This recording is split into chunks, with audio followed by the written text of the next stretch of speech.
Hester Peirce, who's one of the SEC's commissioners, and she's been dubbed the crypto mom because she's one of the few people at the SEC that's considered truly pro-crypto.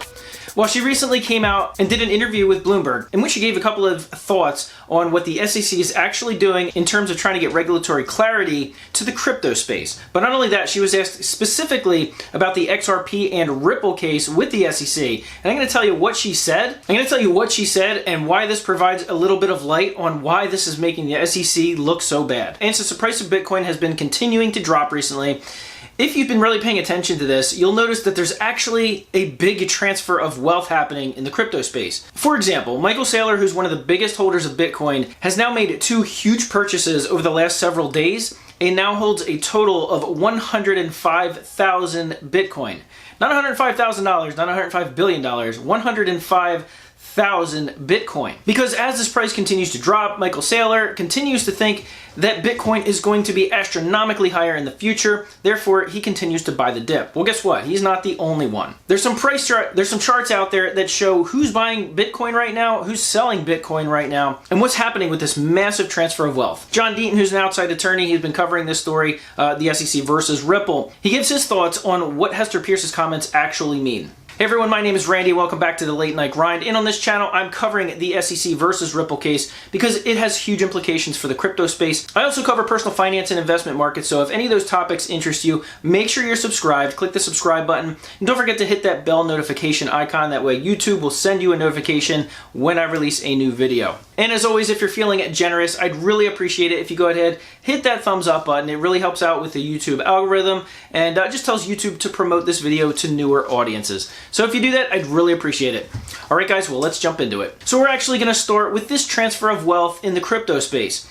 Because as the price of Bitcoin has been coming down, and if you've been watching my videos, you know my stance that Bitcoin drives the crypto market. And I know for a lot of different reasons, there's a disconnect between XRP holders and Bitcoin holders, even though there's a lot of crossover. There's a lot of people that own both. But you still need to look at Bitcoin as the driver of this market.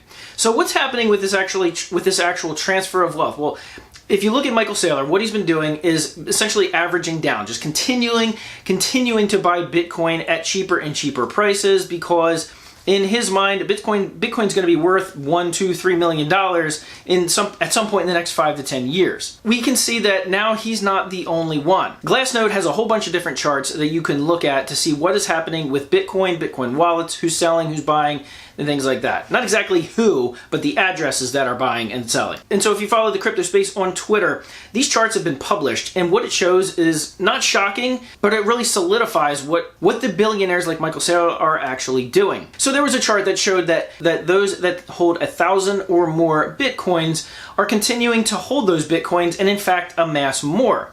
The other chart that showed those who have 100 to 1,000 Bitcoins are also holding and also continuing to add more to their wallets. And where the chart starts to differ, where people who hold 1 Bitcoin to 100 Bitcoins has been starting to sell off just a little bit. But the biggest chart was those that hold less than 1 Bitcoin have been the biggest sellers in the past couple of weeks. Because typically, these are people who bought within the last month or two. They probably bought at the top or near the top. They're getting scared. They're buying and selling largely on fear and emotion. And this is who is selling.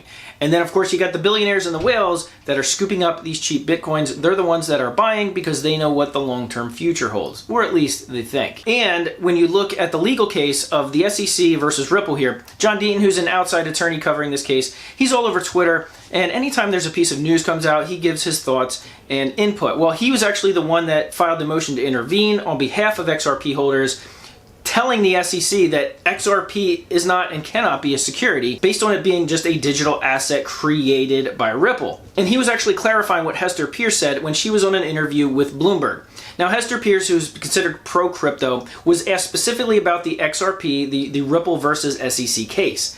And concerning it, she said basically, well, it's not that a digital asset was specifically a security. It's just that the SEC is looking at is that if Ripple actually sold it as a security. In other words, did they use the words like promise or Ripple's efforts or things like that, as well as a certain time frame like today, thus making it an actual investment contract. Whereas XRP, anybody with half a brain can see that XRP specifically is a digital asset. It's not a part of Ripple. It is not a security of Ripple. You You do not, if you own an XRP token, you do not own a piece of Ripple. That's not how it works. And so what they're thinking the SEC is actually doing is trying to prove that Ripple sold XRP, not that it was a security, but that they sold it as a security.